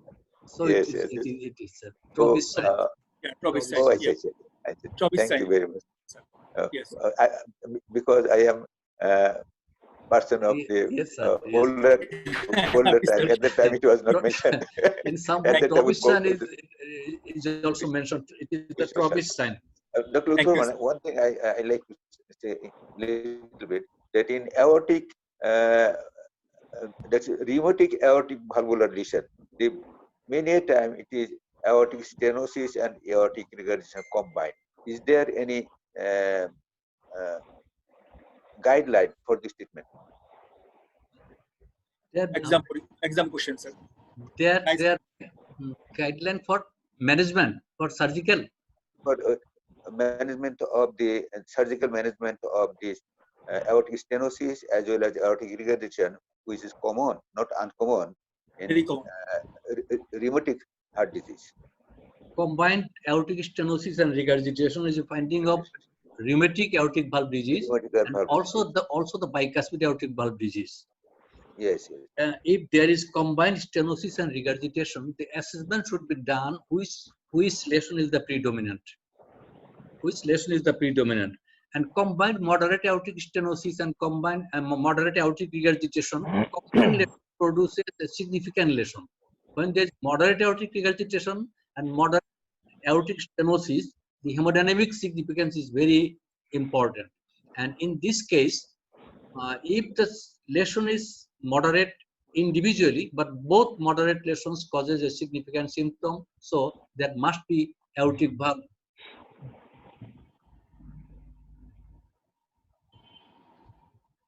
Thank you very much. Thank you. Thank you, sir. We are already left almost 2 hours. So, Adu sir, after so nice lecture and discussion, you sir conclude the session today. We had a very interactive session, a beautiful lecture and very interactive session. I think all of us have enjoyed it. And now I'm thinking what next assignment we are going to put up to Professor Lutfur sir, because he's such a great lecturer, a great teacher. We want more from him. But I would ask how to do a post valve replacement patient follow-up, clinical and echocardiographic follow-up with MVR, AVR patient. I think I want a lecture from Lutfur sir about that. Sir, please take time, but we want a beautiful lecture from you. And thank you, dear sir. audience, thank you. And the faculty, all of them, from our Jalal sir to Nuzul sir to Tuhinapa, Kobirjaman Bhai, everybody is there. Khaled Bhai, Nur Alam. So everybody has put in their opinions and informations and beautiful questions. So thank you, everybody. Also, Arun is there, and the students, they are always there. Thank you, everybody. Thank you, sir. Thank you, panelists, especially respected teacher, Professor Jalaluddin sir, to be with us, and our great teacher, Professor Lutfur Rahman, already taken 4 classes in a COVID pandemic era, prepared the class so elaborately, nicely presentation, and I think he had lots of trouble to prepare the slides, everything. He gathered the uncommon slide also, history of the stethoscope, something we first seen in the Lincoln sign also today. So thank you, Lutfur Rahman sir. IPDA has launched the YouTube channel for the virtual classroom. You see, you just step 1, www.hello.health, then scroll down, click the IPDA virtual classroom and enjoy the classes. After subscribe button, click. We have already left 17 class, 17 class. Next class on Friday, on 3rd July, Professor M.N. Nazrul Islam sir taking class, heart failure with reduced ejection fraction. So thanks Incepta Pharmaceuticals for their brilliant effort last 2 months, Dr. Arif, and thank all the participants join with us also panelists. So see you again on 3rd July, Friday at 7:30 p.m. with Professor M.N. Nazrul Islam sir. Heartfelt with Idris Bakshan. Goodbye. Allah Hafiz. Thank you, sir. Assalamu alaikum, sir. Walaikum salam.